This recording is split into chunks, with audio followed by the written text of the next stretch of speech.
Hello అండి అందరికీ. మన గార్డెన్‌లో గంగవల్లి ఆకు మళ్ళీ హార్వెస్ట్‌కి రెడీ అయిందండి. అసలు ఇది ఎంత కోసుకుంటుంటే అంత వస్తూనే ఉంది. తీసి నాకు విసుగొస్తుంది కానీ అది రావడం ఆగట్లేదు. ప్రతి కుండీలలో వచ్చేస్తుంది. ఒక కుండీలో హార్వెస్ట్ చేసినప్పటికి ఇంకో 2, 3 కుండీల్లో రెడీ అయిపోతూనే ఉంది. మొన్ననే కదా 2 రోజుల కిందటే హార్వెస్ట్ చేశాను. మళ్ళీ వచ్చేసింది చక్కగా. ఈసారి ముదిరిపోక ముందే తీసేసాను. ముదిరిపోతే పువ్వులు వచ్చేస్తే అంత బాగోట్లేదు. ఇంత లేతగా ఉన్నప్పుడే తీసేస్తున్నాను. అందులో మళ్ళీ అడవి కాకరకాయ తీగ ఉంది. అది కూడా పెరగడానికి అవకాశం ఇవ్వాలి కదా అనేసి తీసేసాను.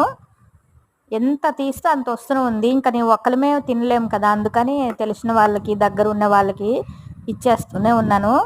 వాళ్ళు కూడా వండేసి చెప్తున్నారు చాలా బాగుంది రుచి అనేసి. అందుకని కొంచెం లేతగా ఉన్నప్పుడే కోస్తున్నాను. ఇదిగోండి ఇంత వచ్చింది ఈరోజైతే. చాలా ఫ్రెష్గా ఉంది. Thank you.